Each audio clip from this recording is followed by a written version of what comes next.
Aku nggak bisa share. Sharingnya belum kebuka ya. Dah, Share, oke. Share. Kita buka ya. Kebuka kelihatan udah ya. ya, Nah, manusia dalam batas waktu dan ruang. Bacaan Khotbah 3 ayat 1 sampai 15. Untuk segala sesuatu ada waktunya. Untuk segala sesuatu ada masanya. Untuk apapun di bawah langit ada waktunya.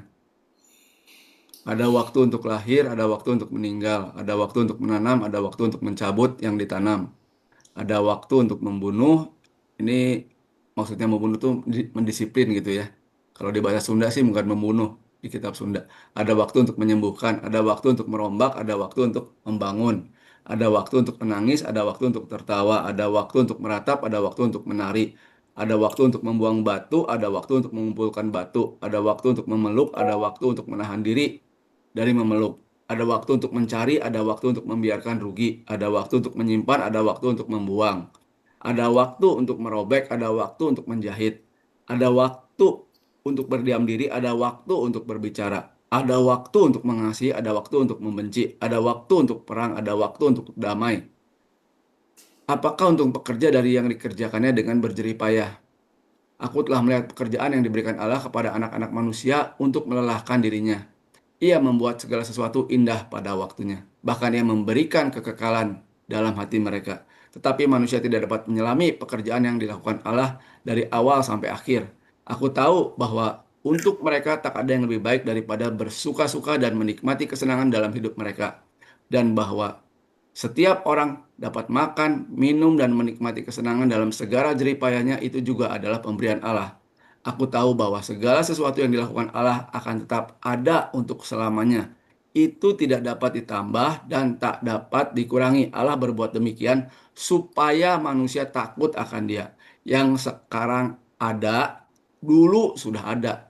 Dan yang akan ada, sudah lama ada. Dan Allah mencari yang sudah lalu. Mari kita berdoa. Tuhan, kami membaca firman-Mu pada pagi hari ini. Apa yang saya baca, Tuhan, saya banyak hal tidak mengerti. Tolonglah Tuhan, pada pagi hari ini berikan kami pengertian, berikan kami hikmat, supaya apa yang boleh kami baca, apa yang boleh kami pergumulkan ini, kami boleh mengerti. Dan juga Tuhan, urapi saya Tuhan, ya, supaya apa yang kami sampaikan, apa yang saya sampaikan, itu berasal daripadamu Tuhan. Saya banyak yang nggak ngerti. Tolonglah saya Tuhan, hanya di dalam nama Tuhan Yesus kami berdoa dan bersyukur. Amin. men. Ya, maaf nih ya, saya juga ada batasan nih. Nggak tahu kenapa tiba-tiba yang biasanya saya lancar pakai laptop, tiba-tiba tadi sore nggak bisa akses lagi nih. Makanya ini belum selesai. Saya sampai ngomong ke Pak Lukas, Pak Lukas ini saya nggak bisa kasih gambar, video. Nggak apa-apa lah katanya. Udah kamu jalan aja kata. Ya udahlah. Saya jadi hari ini jalan aja ya, karena benar-benar kena batasan benar-benar. Jadi kita di sini lihat di bagian pertama tadi ya, untuk segala sesuatu ada waktunya dan untuk segala sesuatu ada masanya, untuk apapun di bawah langit ada waktunya. Jadi di sini kita lihat, kita ngerti bahwa segala sesuatu itu ada waktunya. Dan ini memang luar biasa di firman Tuhan ini yang Tuhan berikan ya bagi kita semua ya, bahwa segala sesuatu itu ada waktunya. Dan ternyata waktu itu sangat penting. Dan contoh yang paling kita merebus misalnya, umpamanya cuma 3 menit sama merebus 7 menit ya lain gitu. Atau merebus ubi gitu kan beda ya, 2 menit sama 20 menit ya beda, sama 30 menit beda ya. Kalau sedikit waktunya 2 menit mungkin masih keras gitu ya. Begitu pula kita umpamanya dalam main musik, setengah ketuk sama satu ketuk itu beda gitu kan, hasilnya beda gitu. Itu beda sekali gitu. Itu berbicara mengenai apa? Waktu gitu. Terus kalau umpamanya kita goreng gitu, goreng nih, goreng bawang, beda 3 detik, 5 detik aja, beda beberapa detik itu udah beda gitu. Nah itu juga benar-benar kita tuh ada waktunya. Termasuk juga kalau kita di sini tadi ya katakan ya, menegur gitu ya, menegur ada waktunya. Bahkan tadi saya apa ya kemarin saya contoh di sini kita bisa lihatlah di kitab Esther bagaimana timing waktu itu ya kapan disampaikan ngomongnya. Saya kalau lihat baca Esther kan kita greget gitu ya. Kok ini nggak ngomong-ngomong gitu, malah diajak makan lagi, ajak makan lagi gitu. Lihat timingnya. Terus Mordekai pun waktu ngomong ke Esther kan, ini waktunya kamu katanya. Bahkan dia tuh sampai puasa dulu ya, nahan diri dulu, puasa dulu 3 hari. Nah, di situ lihat, oh berarti segala sesuatu diajarin dari dulu dia ada waktunya gitu. Terus dalam hal memproses hal rohani pun sama lah kita juga ya. Ikutin step-stepnya nih mengenai waktu. Jadi waktu itu berhubungan dengan batasan. Jadi Tuhan yang menciptakan batasan. Nah, batasan yang kelihatan itu adalah ruang, ruang itu. Dan batasan yang tidak kelihatan adalah waktu. Banyak orang, mungkin orang dunia ya, orang Kristen sama ya, nggak senang dengan kata batas gitu ya. Karena batasan itu apa ya, jadi membuat orang tidak kreatif gitu, tidak terbatas gitu. Padahal kita dalam batasan itu, kalau kita ngerti dalam fotografi, jelas batasan itu penting, ada namanya di dalam batasan. Bunga yang kelihatan sederhana, tapi begitu kita batas, jadi satu foto yang bagus sekali. Bahkan tong sampah gitu. Nah, ada orang tertentu bisa dia ambil, dia framing sedemikian rupa, jadi satu yang bagus. Nah, itu karena apa? Karena ada batasan. Nah, tapi kalau kita liar, nggak ada batasan ya, bahaya gitu ya. Terus kita juga lihat, waktu Tuhan ciptakan juga pakai batasan. Air, dibatas, dan darat. Jadi yang ini dibatas, ini lautan, dan ini daratan. Dan kita senang biasanya ada di tempat batasan itu pantai itu kan. Jadi batasan itu satu berhubungan dengan keindahan. Dan kita juga bisa lihat bahwa disiplin itu adalah bagian dari kata batasan. Karena ada disiplin, ada keteraturan. Makanya kalau kita nggak ada batas, ya repot. Jadi hidupnya nggak teratur gitu kan. Padahal ini ada batasan-batasan supaya bikin apa? Supaya bikin hidup teratur. Ada batasan-batasan. Ini eh, disiplin kan ini waktunya jam tidur, ini waktunya jam istirahat gitu, apa makan, bekerja gitu. Termasuk saya pun sama ya, saya juga membatasi diri. Kayak kemarin malam diajakin sama itu udah janji mau mau ngopi. Cuman saya pikir ah enggak deh. Karena saya mempersiapkan diri untuk apa menyampaikan firman gitu. Nah, itu membatasi diri. Padahal kan saya bebas gitu ya. Gitu. Terus juga batasan itu banyak yang bilang, wah kalau orang kreatif itu karena apa? Nggak apa harus ada kebebasan enggak. Kreativitas itu muncul karena ada batasan. Jadi gara-gara ada batasan maka muncullah kreativitas gitu. Padahal eh, banyak orang berpikir, oh enggak, kalau kreatif itu mesti bebas enggak, harus ada batasan. Karena ada presetan katanya. Kreativitas itu kere tapi aktif katanya gitu. Nah, makanya karena orang kere gitu, jadi aktif karena dia udah apa ya, udah apa, udah ada batasan itu ya, dia karena terbatas, terbatas karena ekonomi gitu kan, bahkan dia bisa aktif karena ada kebentur apa, jadi ya akhirnya dia aktif lah, kita ketemu di sini ya gitu. Makanya terus juga gini, kita juga tidak bisa eh, ngebatas kebebasan gitu. Kita bisa contoh gini ya, orang yang di penjara sekalipun itu nggak bisa berkata, oh saya terbatas, saya nggak bisa. Kita bisa lihat juga bahwa kitab suci kita juga ditulis sama siapa. Banyak orang-orang karya di dalam penjara tuh tulisannya luar biasa kan ya. Nah, terus juga ada juga orang yang kita kerangkeng nih, anak pokoknya nggak boleh kayak Lot lah, sama lah ya di kerangkeng gitu ya. Tapi pada akhirnya juga tetap melakukan hal dosa yang sangat mengerikan. Nggak tahu itu muncul dari mana tuh pikirannya. Itu padahal di kerangkeng ya. Terus ada anak juga sama orang tuanya nggak boleh nonton TV, nggak boleh main ini, nggak boleh gitu, nggak boleh ini, nggak boleh itu gitu. Terus di kerangkeng seperti gitu, apakah bisa gitu? Kita pun di kerangkeng nih, dikurung nih, kamu nih saya kurung nih, nggak boleh melakukan dosa gitu. Nggak bisa seperti itu. Tapi yang paling penting itu kita harus memberikan apa? Menanam benih perisai iman itu firman Tuhan itu tersebut, itu yang paling penting supaya apa? Supaya kita bisa melawan gitu ya. Justru jadi itu penting untuk memberikan apa ya? Firman Tuhan, pengertian gitu. Nah, disitulah baru bisa bisa melawan virus-virus yang akan masuk ke dalam kita gitu. Nah, di sini tentang kaitannya dengan tentang kebebasan tadi ya, kebebasan. Dan juga dunia ini menjadi apa? Menjadi baik karena kita bisa lihat juga karena ada sebuah janji gitu kan ya. Ini kan batasan-batasan berbicara sebenarnya janji. Kita bisa lihat juga lah janji. Contoh umpamanya kalau kita ke supermarket gitu ya. Kita beli produk katakanlah beli susu umpamanya gitu kan. Kan di situ kita jelas ada batasan kadaluarsanya gitu. Karena kan dia bilang kalau kamu minum sesuai ini ya kamu nggak akan sakit perut gitu. Kamu bisa menikmatinya dengan baik gitu. Karena ada janji di situ kan. Nah makanya batasan itu berhubungan apa dengan janji. Terus kalau kita jalan di lampu merah gitu ya, lampu hijau gitu ya, ada janji kan kalau kamu jalan kamu nggak ditangkap polisi gitu. Nah ini udah terbiasa di dalam dunia kita pun ada batasan-batasan seperti itu berhubungan batasan itu dengan janji. Ya termasuk yang tadi saya bilang, saya juga membatasi diri, akhirnya saya bisa di sini kan ya. Padahal saya minggu depan lah mungkin bisa janjian lagi ngopi bareng gitu kan, berbicara soal trading gitu, berbicara kan ya, membatasi diri gitu. Nah jadi batasan itu sebetulnya sesuatu yang baik ya, gitu. Jadi batasan itu sesuatu yang baik, konotasinya tidak negatif, walaupun dunia itu berbicaranya pengennya nggak terbatas gitu ya, sebenarnya pengen baik-baik saja. Nah, batasan dan ikatan itu baik. Apakah betul? Nah, kalau kita diikatnya oleh narkoba ya pasti jelek, diikat oleh dosa ya pasti jelek, diikat keserakahan jelek, hawa nafsu gitu, diikat oleh harta jelek. Tapi kalau kita diikat oleh Tuhan, oleh Kristus itu baik, diikat oleh cinta kasih, gitu.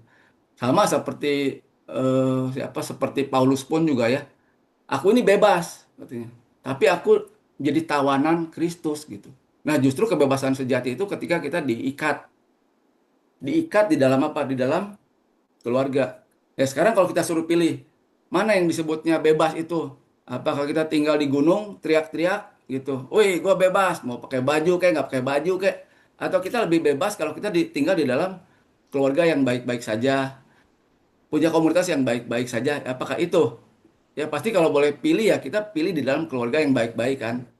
Bukannya orang kan banyak kan, wow saya pengen bebas gitu, saya tinggal di gunung, lari-lari, mau nggak mandi seminggu pun nggak apa-apa, mau nggak sisiran pun nggak apa-apa, bebas. Tapi kalau kita tinggal di dalam komunitas, di dalam keluarga, nah coba kita jangan coba-coba kita nggak mandi umpamanya 2 minggu, waduh geger kali ya kita pergi ke kota yang bau dimarahin, kita sembarangan gitu ya nggak sih mungkin ditegur gitu ya. Nah itu kan ada satu apa? Itu ada satu ikatan, itu di dalam satu keluarga seperti itu ya. Nah, itulah gambaran mengenai kebebasan dan ikatan itu ya. Jadi kita di dalam keluarga ini ada ikatan supaya kita tuh benar-benar diikat di dalam keluarga yang benar. Jadi kita bisa bisa apa ya? Bisa diingatkan gitu kan di dalam keluarga itu justru bebas. Yang bebas di luar itulah yang kita bakal celaka gitu ya. Nah, kalau kita lanjutin lagi lah ya, saya juga singkat aja, lanjutin lagi nih ke ini ya. Mengenai ini bacaan ini ya, ada waktu ini ada kurang lebih ada 14 pasangan semuanya, ada waktu lahir, ada waktu. Ini satu rangkaian kehidupan manusia dari awal sampai akhir. Nah, ini semua itu baik. Kalau Tuhan lihat ini semuanya baik karena apa? Ada satu benang merah antara waktu sampai lahir dan di tengah-tengahnya ada sisi-sisi kehidupan. Itu bukan sesuatu yang eh, tidak baik ya. Ini baik ya. Nah, terus juga dikatakan di sini eh, apakah untung dari pekerja yang dikerjakannya dengan berjerih payah? Aku telah melihat pekerjaan yang diberikan Allah kepada anak manusia untuk melelahkan dirinya. Ya memang benar ya. Kita juga bisa lihat. Nggak tahu kenapa ya. Kita kerja, kita umpamanya mendapatkan sesuatu, ya paling nggak tahu kenapa nih. Katakanlah saya sukses nih, dari rumah kecil tiba-tiba pindah rumah besar. Ya mungkin setahun kemudian pertamanya mah happy, oh senang saya dapat rumah besar gitu, keliling-keliling gitu. Tapi mungkin setahun 2 tahun biasa aja gitu. Umpamanya kita tinggal di kota kecil tiba-tiba ke kota besar, wah kayaknya exciting banget gitu. Tapi nanti udah 2 3 tahun, ah enggak biasa aja. Kan ya. biasa aja gitu. Nah, seringkali begitu juga. Tadi ada orang di apa di tempatnya biasa-biasa aja ya. Dia pindah ke kota yang lain, tiba-tiba ketemu ke pasangan hidup. Wah, dia senang gitu. Woi, saya punya pasangan, bercita gitu. Tapi nanti udah nggak lama gitu. Biasa aja. Banyak kayak gitu juga. Nggak tahu kenapa tuh. Sering kayak gitu ya. Kita masuk ke dalam satu tempat, senang, akhirnya biasa aja. Jadi ya, disebutnya Pak melelahkan dirinya. Tapi dari sini kita lanjut lagi. Ia membuat segala sesuatu indah pada waktunya. Bahkan ia memberikan kekekalan dalam hati mereka. Tetapi manusia tidak dapat menyelami pekerjaan yang dilakukan Allah dari awal sampai akhir. Ini satu kebenaran firman Tuhan. Bahwa Tuhan membuat segala sesuatu indah pada waktunya. Bahkan bahkan eh, di dalam keadaan apapun juga ya, baik itu yang senang ataupun lagi sedih, ada susah, senang, itu tetap ada bagiannya Tuhan itu memberikan keindahan. Jadi tetap Tuhan tuh hadir ya. Nah, ini perlu digarisbawahi juga nih waktu kita kata-kata gini. Ia membuat segala sesuatu indah pada waktunya. Pada waktunya tuh waktunya siapa? Waktunya kita atau waktunya Tuhan gitu. Makanya harus hati-hati dalam nyanyi lagu kayak gini kan. Indah pada waktunya. Ini tangannya menunjuk kemana gitu. Kebanyakan kan yang salah kaprah itu waktu mengatakan indah pada waktunya ambil nangis-nangis menunjuk ke arah kita gitu kan. Jadi punya pikiran teh, oh nanti saya tadinya susah jadi senang gitu. Tadinya saya menderita, oh jadinya gitu. Padahal kalau kita baca nggak kayak gitu. Bahkan di dalam penderitaan pun juga itu satu satu apa ya, Tuhan tetap hadir gitu. Kita nggak, nah makanya dikatakan kita nggak akan pernah bisa menyelami pekerjaan apa yang dilakukan Allah tuh dari awal sampai akhir. Ini udah Tuhan ngomong nggak bisa gitu. Makanya saja banyak why dalam hidup itu yang tidak terjawab. Tuhan kenapa ya? Kok mama saya meninggal gitu. Ini pun sama. Orang-orang pada nanya, kok kenapa sih ini ya gitu. Dalam kehidupan itu banyak why yang memang kita tidak terbaca. Nah, makanya di di dalam pengkhotbah 3 ayat eh, pengkhotbah 3 ayat 11 ini itu lagunya harus menunjuknya kepada dia.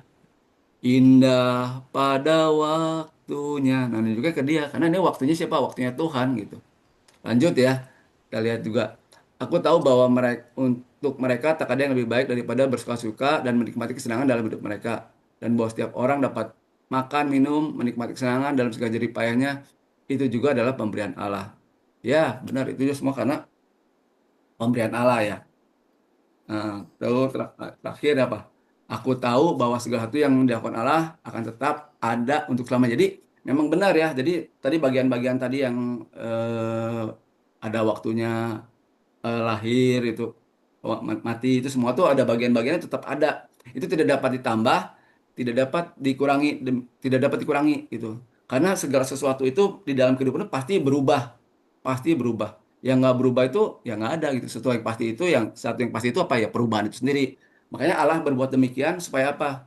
Supaya manusia itu takut akan Dia. Yang tadinya kita eh, orang tuh bisa teman kita tiba-tiba buka bisa jadi musuh kita. Yang tadi yang musuh bisa jadi teman kita gitu. Nggak ada yang bisa dipegang itu dalam kehidupan di dunia ini.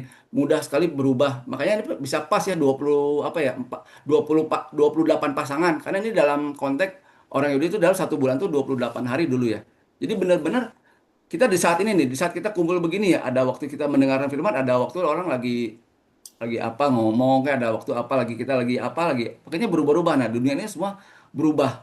Nah, aku tahu bahwa segala sesuatu yang dilakukan Allah akan tetap ada untuk selamanya. Ini pasti nih firman Tuhan tadi yang tadi kita baca pasangan-pasangan itu tidak dapat ditambah dan tidak dapat kurangi. Kenapa berbuatan manusia itu yang mencari cinta sejati gitu ya. Yang nggak bisa bilang nggak ada gitu. Memang dunia itu seperti begini, berubah. Nah, makanya Allah berbuat demikian supaya manusia itu apa? Takut akan Dia. Dan ini yang terakhir nih, yang sekarang ada, dulu sudah ada, dan yang akan ada, sudah lama ada. Nah, yang sekarang ada, orang bangga-bangga sama ada, enggak ah, dulu juga sudah ada gitu kan. Yang sudah ada apa sekarang? Oh, sekarang mah ada perang gitu, ada teror, ada kelaparan gitu, kesusahan. Enggak, dulu juga udah ada gitu. Jadi bukan nggak ada, dulu juga udah ada, nggak ada yang baru. Jadi bahkan dan yang akan ada sudah lama ada gitu. Nah, di sini kita ditekankan dan Allah mencari yang sudah lalu. Nah, jadi supaya kita tujuannya apa? Belajar takut akan Tuhan dan setiap episode tetap tidak ada yang bisa jaminan kecuali Tuhan ya.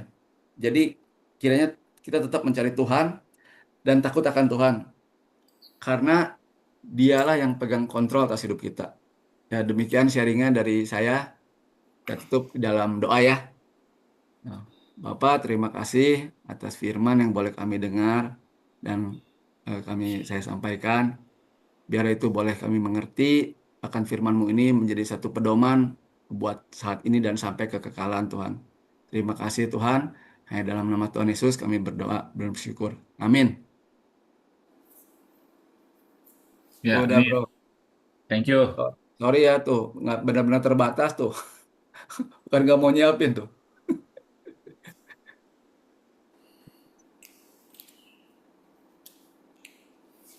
Ayo, langsung silakan langsung jadi moderatornya, Bro Hoki. Langsung moderator. Ya, oh gitu Langsung ya. dong. Ya, silakan. Baiklah. Kira-kira teman-teman apa yang didapatkan dalam pengkhotbah 3 nih? Eh, Saya Ya, silakan. Pak Freddy. saya juga belum tidur kok Hoki. Waduh, ini langgar batas nih. Oh, terpaksa melanggar batas, terpaksa melanggar batas. Paksa ya. Aduh, ya. Jadi kemarin itu tidur jam 10 sampai jam setengah 1 langsung on lagi, bekerja lagi, cari orang yang pesan makanan malam. Oh, Kenapa? ya. Karena Balinya sepi. Balinya agak sepi dan kalau akun Gojek itu agak nyebelin algoritmanya. Hmm. Kecuali Grab-nya bisa jalan tapi nggak bisa, itu harus mutasi, motornya harus sudah lunas baru bisa mutasi. Hmm. Ya, pengkhotbah yang ini saya dapatnya itu eh,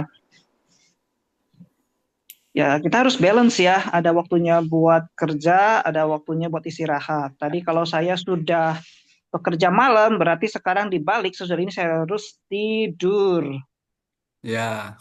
Terus mengenai di sini juga kalau dari pengkhotbah ini yang saya dapat adalah ya segala sesuatu di dunia ini ya ada waktunya, jadi jangan terlalu melekat karena semuanya akan ada waktunya. Dan yang menjadi PR saya dan di sini juga kita harus beradaptasi karena ada kalanya kita harus belajar lagi metode baru untuk di pekerjaan atau di apapun. Ada kalanya dipaksa berubah, jadi harus beradaptasi. Dan yang menjadi benar-benar PR saya adalah menjadi beriman. Karena Yes. tadi di situ ada tulisan segala sesuatu ada waktunya. Jadi yang sekarang mungkin sedang dalam sulit, nanti suatu saat ada waktunya untuk bisa mungkin bebas dari hutang, bebas dari masalah. Ya, cuma saya harus beriman dan saya harus ikutin prosesnya. Yes. Itu yang jadi PR saya. Begitu yang bisa saya sharingkan. Terima Jadi kasih. sekarang lagi gagal atau lagi sukses? Sedang proses, sedang proses panjang menuju sukses. Nah, kalau Pak tanya Freddy definisi mungkin, definisi gagal sama sukses apa? Gagal itu apa? Sukses itu apa? Pak Freddy itu apa mungkin karena mudik itu Pak Freddy. Jadi sepinya di situ. Nah, Kan orang Eh pada keluar semua kan mau nyepi ini. iya, Pelabuhan kan macet itu. Mungkin karena itu aja sih. mau nyepi kali. enggak beda. Kalau di Bali itu dia itu kan areanya itu wisata. Dia itu banyak terpengaruhnya itu di sektor wisata itu sama turis dari luar. Jadi pengaruhnya itu dari perang. Kalau Oh, pengaruh internalnya itu adalah di Bali itu kemarin kan sempat terdampak banjir karena drainasenya itu kurang. Jadi jalan memang besar-besar tapi drainase kayaknya kurang ya. waduh. Terus sampahnya itu jelek. Jadi kayaknya itu tim sampahnya jelek, terus masyarakatnya juga mungkin suka buang-buang sampah. Terus sedikit isu yang lain adalah, tapi beberapa orang Bali nggak mau ngaku sih. Kalau di YouTube tuh bilang perlakuan ke turis luar, wisatawan luar dengan wisatawan lokal tuh berbeda. Turis luar tuh lebih kayak diagung-agungkan, wisatawan lokal tuh enggak. Jadi beberapa Oh, turis lokal itu agak enggan ke Bali. Samping itu juga hmm, kan destinasi wisata nggak cuma Bali aja yang mulai naik, ya, seperti Papua, Raja Ampat, terus hmm, Lombok itu juga kan mulai naik. hmm, Dan kesulitan ini ya finansial secara global ya. Dan Pemda Balinya juga kayak ya kurang becus aja gitu, ya, kurang becus ngurus Balinya.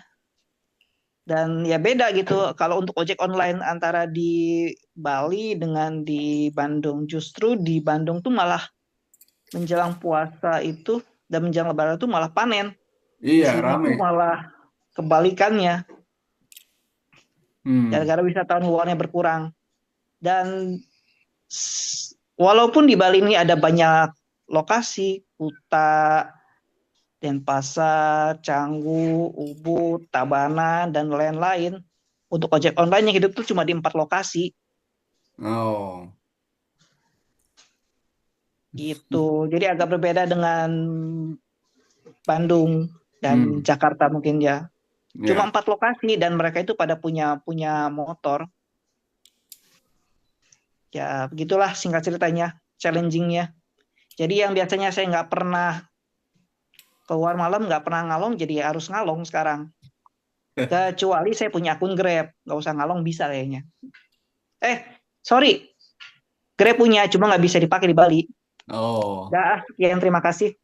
oke, Tuhan berkati. Terima kasih, Pak Freddy. Waktunya istirahat ya, jangan lupa. Semua ada waktunya. Next, selanjutnya silahkan, teman-teman, berikan Sambil sharingnya. nunggu ya, saya tertarik tadi dengan ini perenungan aja. Tertarik dengan ada waktunya kita nanti terbebas dari masalah.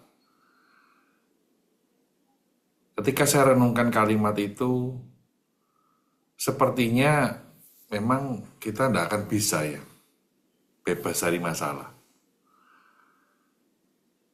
Karena apa? Ibarat beban di depan kita ada 50 kilo besi yang harus saya angkat. Saya tidak mampu ngangkat. Yang ada di dalam kehidupan ini seperti kita berlatih. Dimulai dari 5 kilo, naik 10 kilo, dan seterusnya. Sampai satu titik, saya mampu ngangkat 50 kilo. Artinya gini, beban itu sama. Selalu sama. Tetapi, ada titik tertentu kita mampu mengangkat itu. Jadi bukan masalahnya yang bebas, kita yang kemampuannya bertambah. Ya. Jadi setiap kejadian apa yang kita maknai, itulah yang kita nikmati. Ya. Jadi seperti Pak Freddy ya, ada di sana, maknai semuanya itu. Ya. Selama kita masih melihat hal-hal yang kekurangan, hal negatif, ya, kita gagal memaknai dengan baik. Maknai itu dengan sesuatu yang apa ya? Gini. Kita semua tuh pernah gagal. Kita semua pernah mengalami masalah. Ya. Tapi pertanyaannya ada yang berhasil menyelesaikan, ada yang tidak. Kenapa? Karena ada satu orang yang bisa melihat dari sisi yang berbeda, sehingga masalah itu bisa diselesaikan, bisa diatasi. Tapi ada juga yang masih berkutat di situ, di masalah itu sendiri. Gitu ya. Ini firman ini dari Pak Hoki ini bagus ya.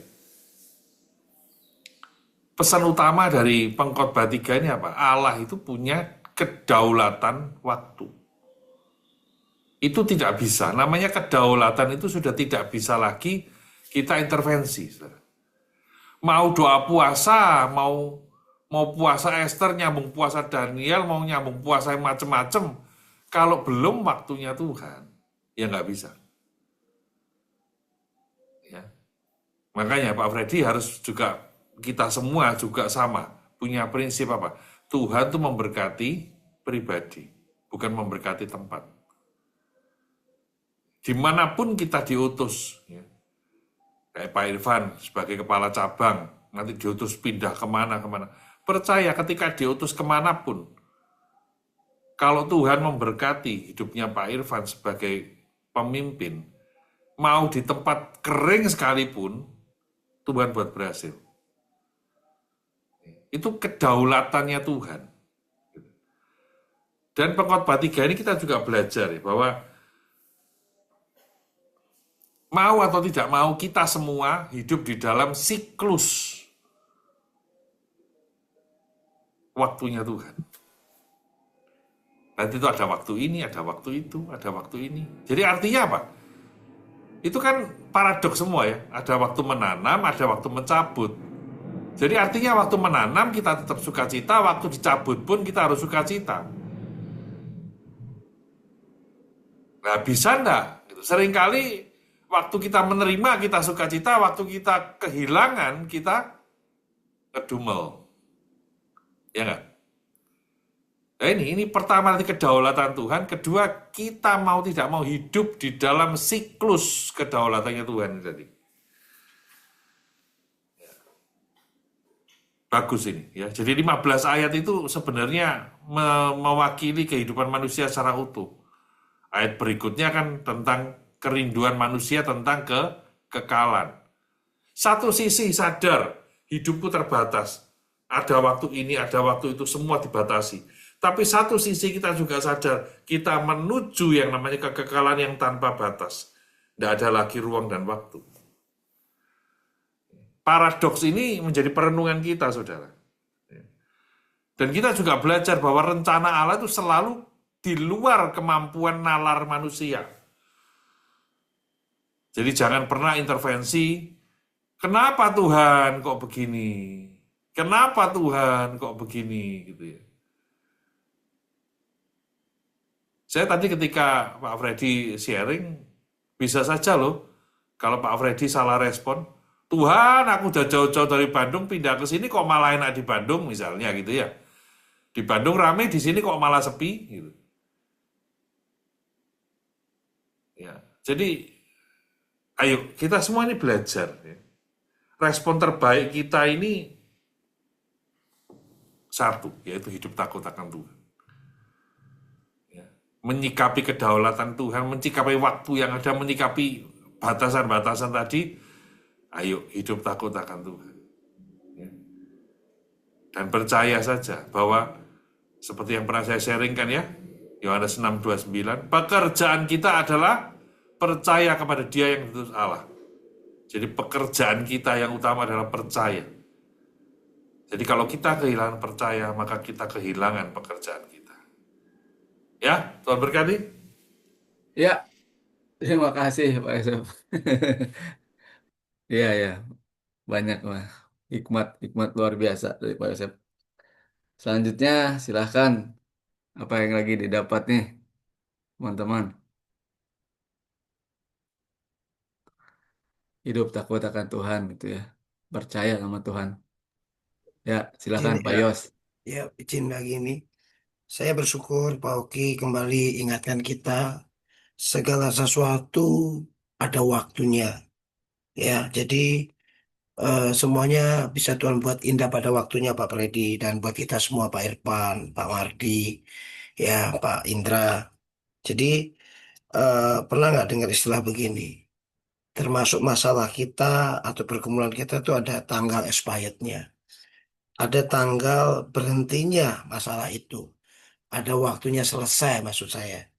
Jadi kalau kita kan kadang-kadang panik ya, kita kadang-kadang nggak bisa menerima kenyataan adalah kita berpikir apakah kita akan selama-lamanya seperti ini gitu ya, di titik terendah, di titik istilahnya lagi kalah, lagi gagal, di titik kita mungkin kok nggak seperti yang lainnya ya, misalkan sukses atau berhasil, tapi kita merasa selalu gitu kondisi yang apa ya, zong gitu, yang kosong, yang ya yang membuat kita tuh menjadi ragu akan ketuhanan kita. Padahal Tuhan berkata segala sesuatu indah pada waktunya. Nah, saya percaya itu, saudara, termasuk dalam hal masalah, dalam hal pergumulan, kalau ada waktunya Tuhan buat kita yang namanya kairos ya Pak Yosef ya. Bahasa lain waktunya itu namanya kairos. Ada kesempatan dari Tuhan. Itu nggak ada yang mustahil gitu ya Pak Freddy. Nggak ada yang mustahil, namanya pembalikan keadaan, yang namanya percepatan pemulihan, yang namanya eh, dari kutuk menjadi berkat. Itu ada semua. Bahkan kalau Anda baca di Yesaya, saya lupa Yesaya persisnya, ini saya kasih saya ayatnya ya, bahwa di gini, padang gurun akan menjadi kebun buah-buahan ketika Roh Kudus turun atas kita. Ayo, saya mungkin ingat ayat ini. Waktu Roh Allah, Roh Kudus turun atas kita, Israel itu dijanjiin padang gurun menjadi kebun buah-buahan. Kalau orang tanya begini, benar Israel padang gurun menjadi kebun buah-buahan? Betul, saudara. Saya lihat dengan kasat mata saya sendiri, tiap kali saya ke Israel, saya terkagum-kagum karena apa? Di Laut Mati itu, deretan Laut Mati, tadinya itu pasir, gugusan padang gurun diubah menjadi kebun mangga, kebun pisang, kebun jeruk, banyak sekali. Bahkan Israel itu pemasok yang namanya buah-buahan kalau musim dingin di Eropa atau di Amerika. Dia pemasok kebun buah-buah apa buah-buahan segar. Nah itu Pak Yosef bilang di Yesaya 32 ayat 15 Pak Freddy. Yesaya 32 ayat 15 dikatakan, jika roh Allah turun atas kita, maka padang gurun bisa diubah menjadi kebun buah-buahan. Kalau emang udah waktunya Tuhan, perkenanan Tuhan, ya, bukan berarti kita malas kerja ya. Enggak, kita tetap bekerja, kita tetap lakukan bagian kita tetap lakukan tanggung jawab kita, tetapi disertai Tuhan, diurapi Tuhan, diperkenan Tuhan, maka padang gurun menjadi kebun buah-buahan. Saya tutup bahwa kalau dari saya udah merasa selesai Pak Oki di GB Tanah Abang. Artinya waktu itu saya pikir ya sudahlah, nggak bakal saya menjadi ibaratnya pelayanan seperti di Tanah Abang lagi. Nggak mungkin dapat kesempatan seperti itu lagi sebagai wakil gembala, koordinator